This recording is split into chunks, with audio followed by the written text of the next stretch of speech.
Alright, Mopar people, welcome back to the channel. I'm JustMoparJoe. It's time to start Dave's 500 stroker build. And I do a lot of different build series. If you haven't seen them, check out my playlists. Kind of all flavors. Mopar engines.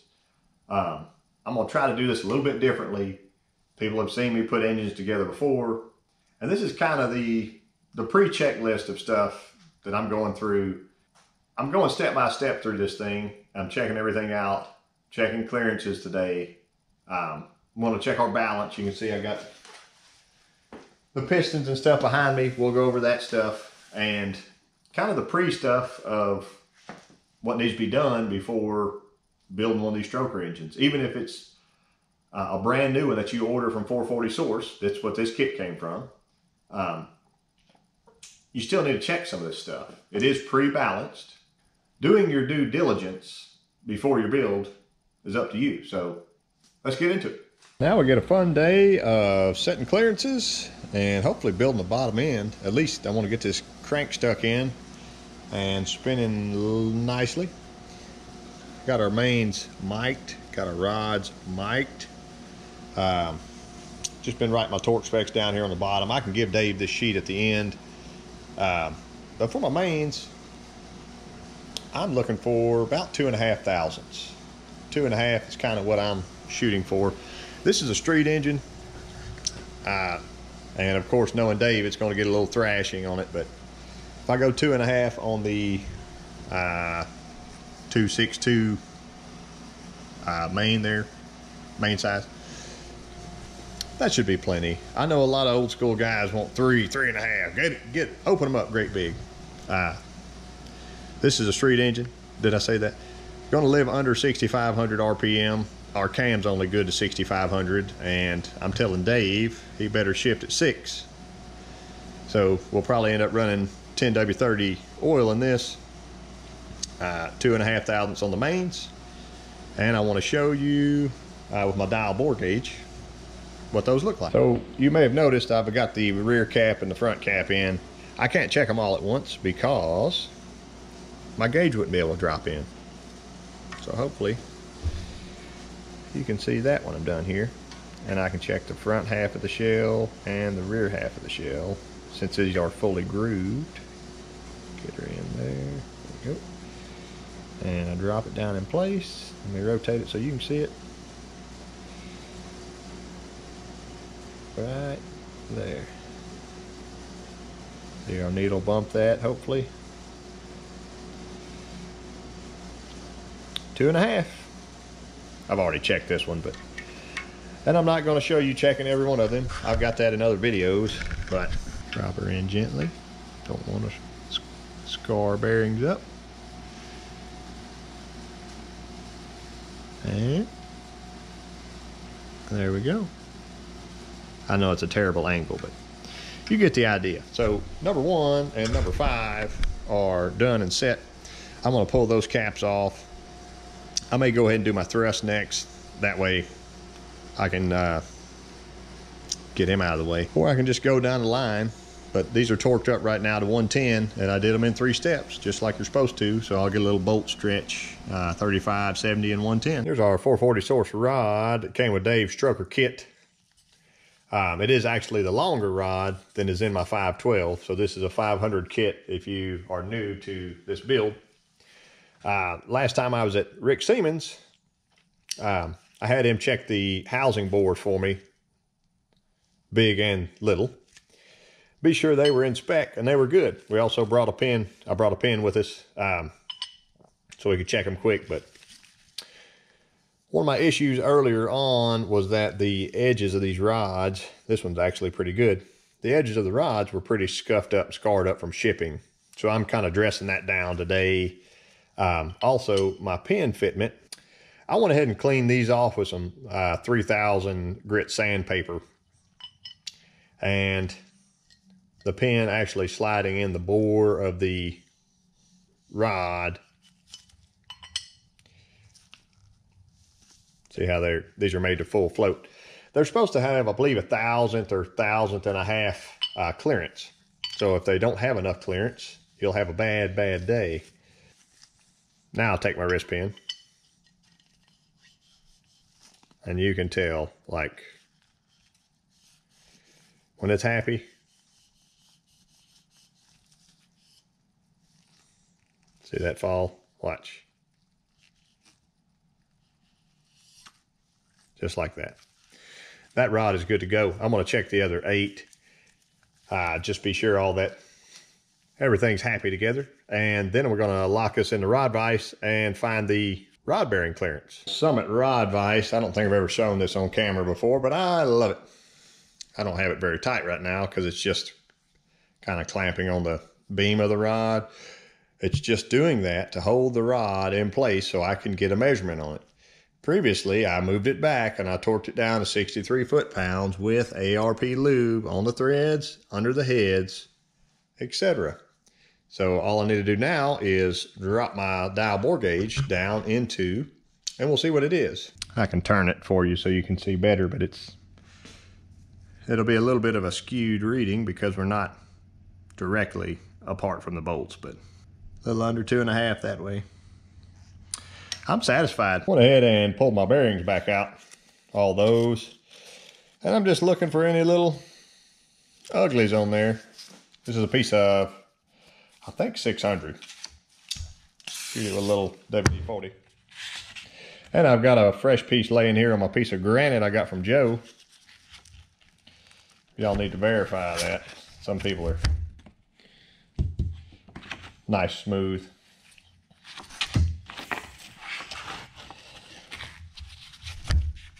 There we go. So I'll find my little spots. Sorry for the mismatched gloves. I know that's going to really matter. Just lightly touching it. I can feel when it starts to get a little smoother. Not going crazy or anything. It's looking good. There's a little piece that kind of hangs in there. But for the most part, I'm trying to match the bevel of the rod itself.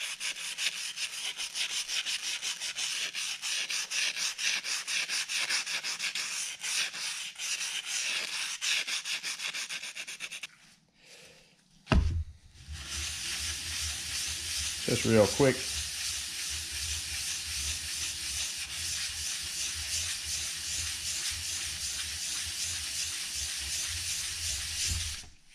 That's looking really nice. Now I'll do my other side. It won't, basically no pressure.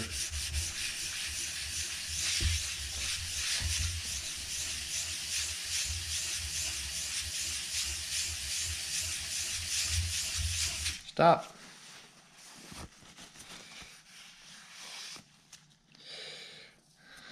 I like it.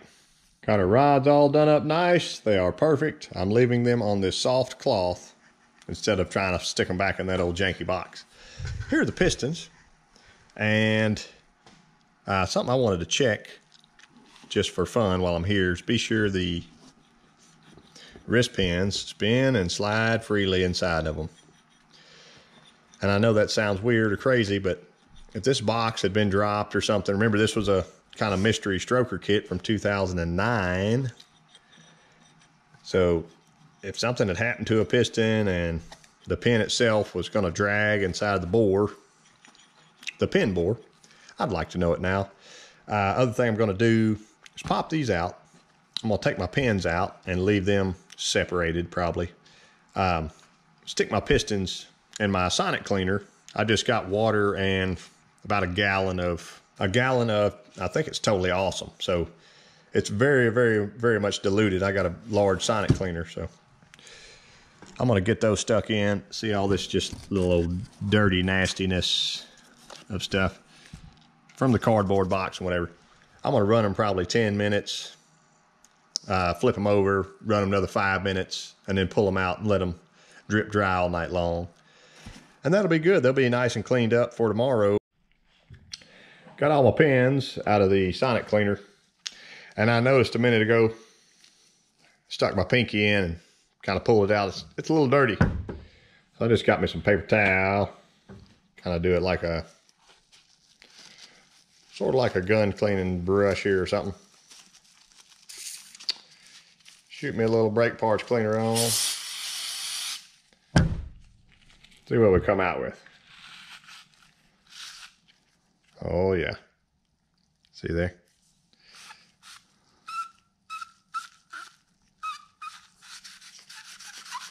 Let's give them a quick brush out.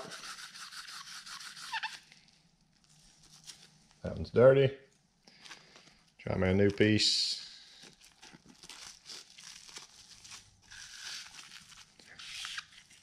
And we came out clean. Squeaky clean. That one's done. Move on to the next one.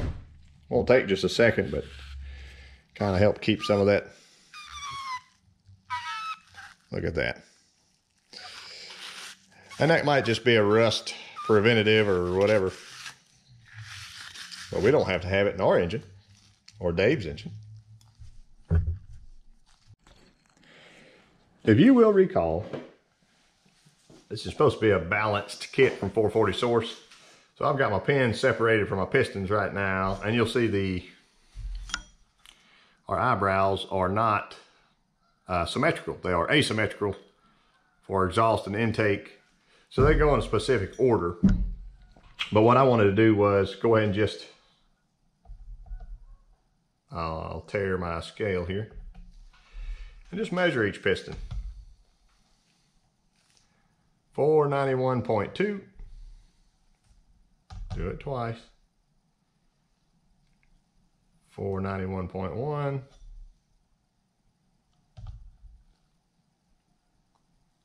491.3. I'll call that one 491.2.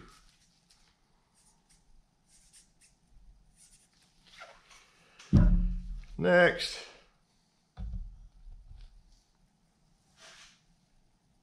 $489.6. See if I get a different measurement upside down or this side down. 489.6. 489.6.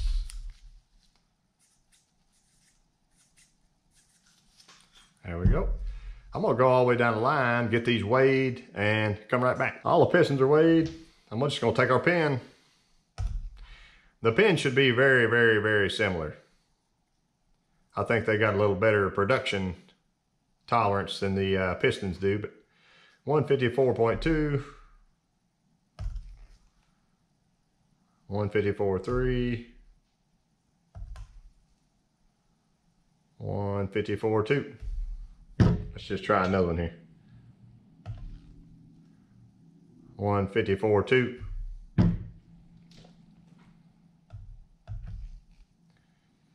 154. 154.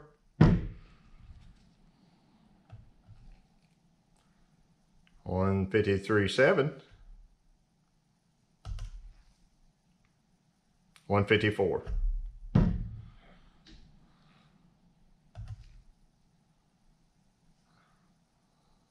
154.4. 154.4.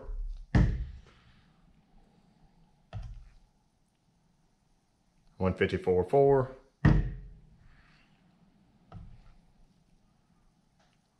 154.3. 154.3. 154.6. Wow, that's our heaviest one. So on my pins, I've got 0.6 of a gram difference between the two. Hopefully you can see that. So that's my lightest one. I got two that are basically on the number.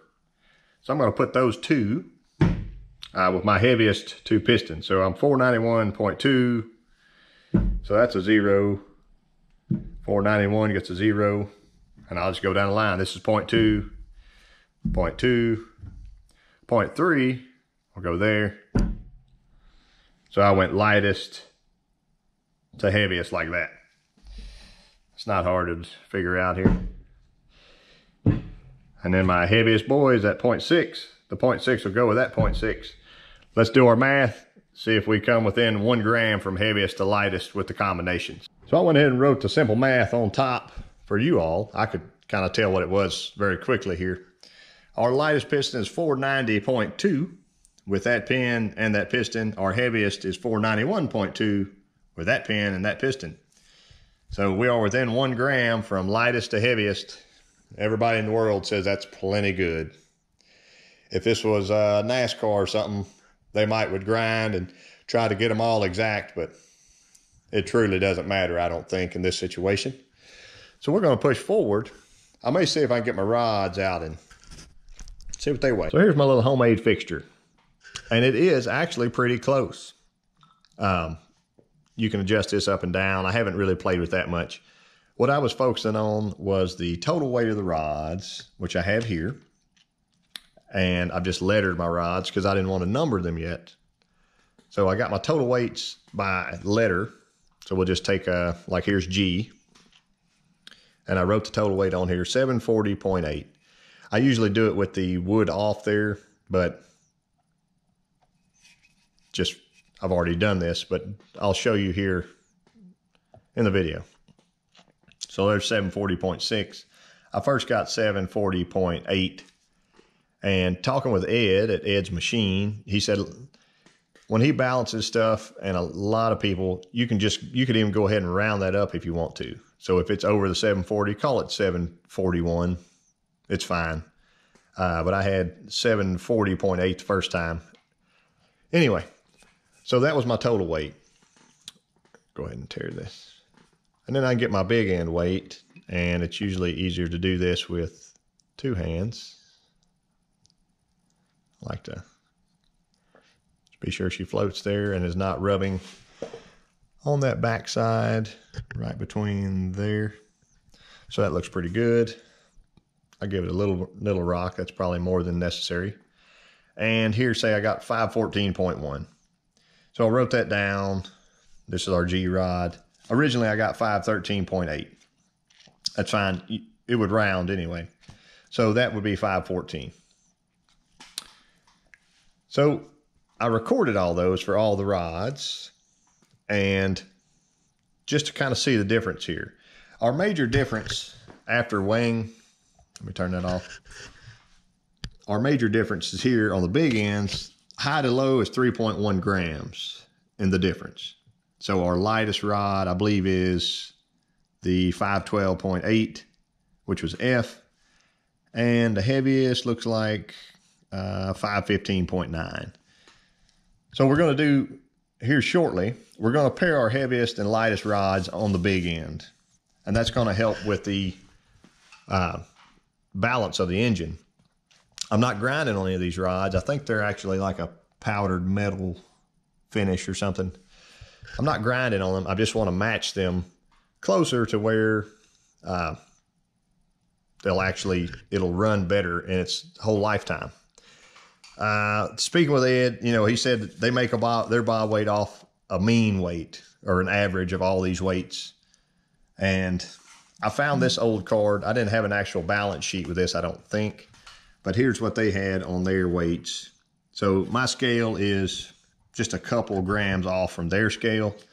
I can't say mine's any better or theirs is any better. You would assume theirs would be better.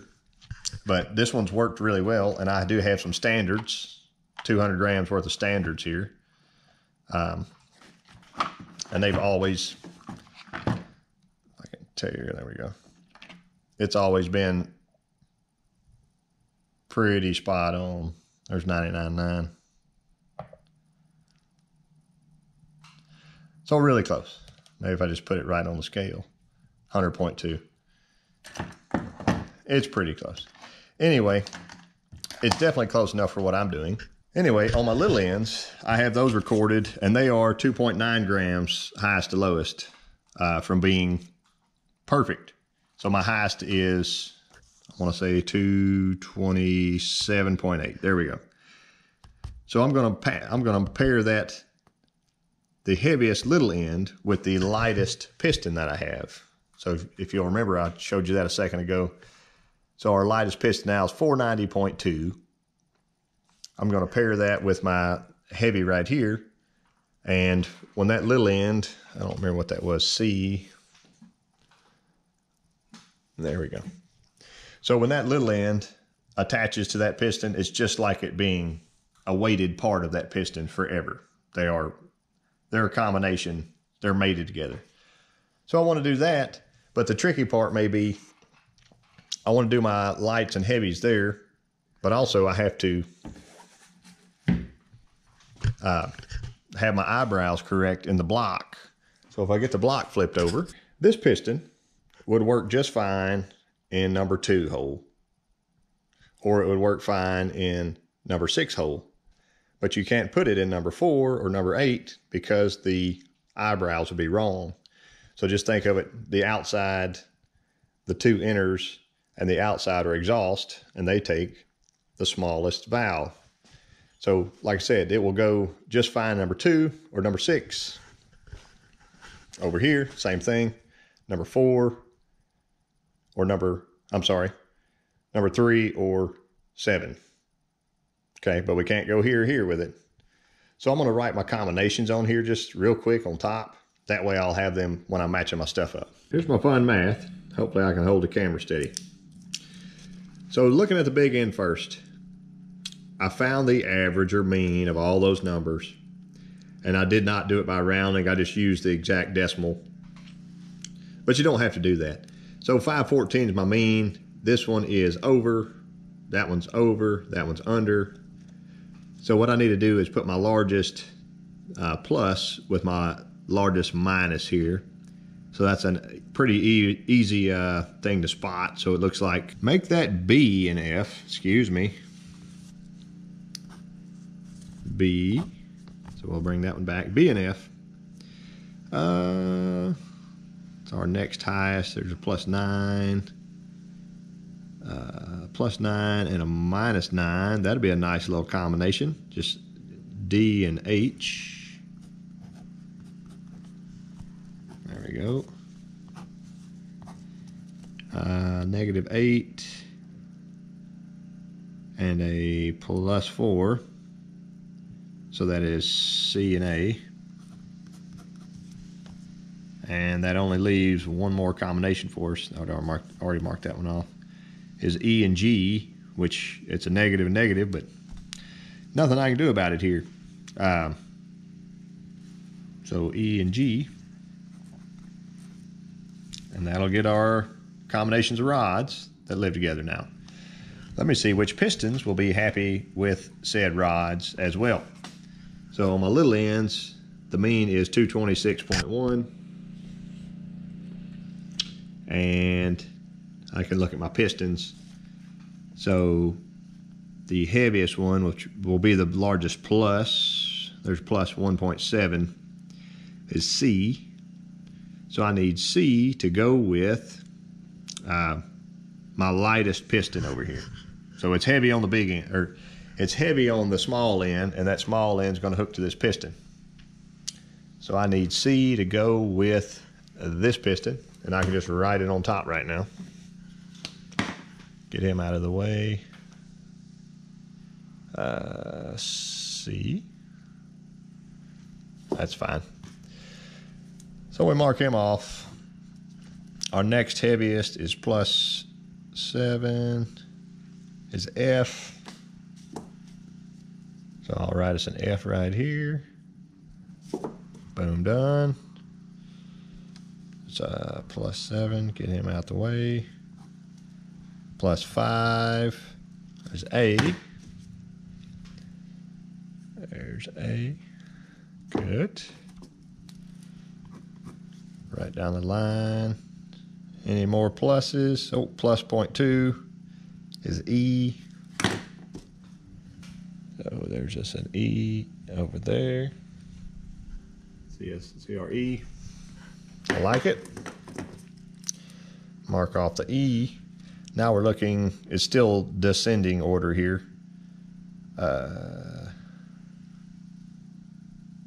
We already know that -1.2 is going to go on our heaviest dude. And that'll be B. So I can write B on here. Mark him off. 0.7, 0.7, and a 0.2. So that should be easy enough. G and D. Doesn't matter which one on those. G, D, and that leaves one more. H. There we are. Now I got to see if they'll actually work out in the bores. If I use this combination, I may have to flop a couple just so I've got to keep my numbers here, 2, 6, 3, and 7. That piston only work in those holes. 4, 8, 1, 5, that'll only work in those holes. So I've got 4 that'll work there and 4 that'll work there. And I've got one problem. You may spot it. My 4, 8, 1, 5, I have 2 of those together. You've got to have an opposite pair to go together when they go in the block. And I can attempt to show you that on camera. You see here, I've got 2, 6, 3, 7s together. So I can see my easy switch would be, this is 490.4. This is 490.5. That's 491. So all I'm going to do is just move this, swap those two, and that's 1/10 of a gram. That doesn't, no one in the world will ever know that just happened. And I'll change my lettering on top of my pistons. Let me show you how they look in the block now. Here's my 2 pistons. I've got you set up on the back of the block. So I need to swap hands carefully. There we go. So my 2, 6, 3, 7 in the right hand, small valve relief goes in the front. That's where the exhaust valve is. 4, 8, 1, 5, small valve relief goes in the front. So it would look just like that. That and that. And then we know they'll work in 5 and 6. Happy together. Now it won't work this way because that would be putting our small valve relief towards the intake. So it would just swap just like this.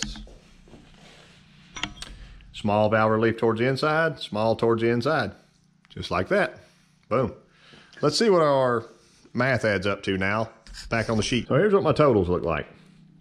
And this is just on the little end of the rod that goes into the piston. So I've added this weight versus the pin weight plus is the weight of the piston. So I believe that is the reciprocating side and all of our weights. So here's example C and A. Here's C and A, piston, plus or minus, it's within a gram. B and F, 1 gram. E and G, basically, what is that, 3/10 of a gram, and 4/10 of a gram on D and H. So my lightest combination would be, looks like, sorry, it's kind of hard to see through the camera as I'm looking here. Probably these 2. So if I have a lighter pair and a heavier pair, I can always offset those front and rear. So I think we actually helped it out quite a bit today. Because if you imagine just throwing this thing together for the life of the engine, it could have been, you know, 3 or 4 grams out here and out there and whatever. But yeah, I feel pretty good about it. And I can get these numbered up and ready to be put together. So I think after all that, I'm ready to build up a short block. So hopefully y'all come back for that. I appreciate y'all watching, and I'll catch you next time.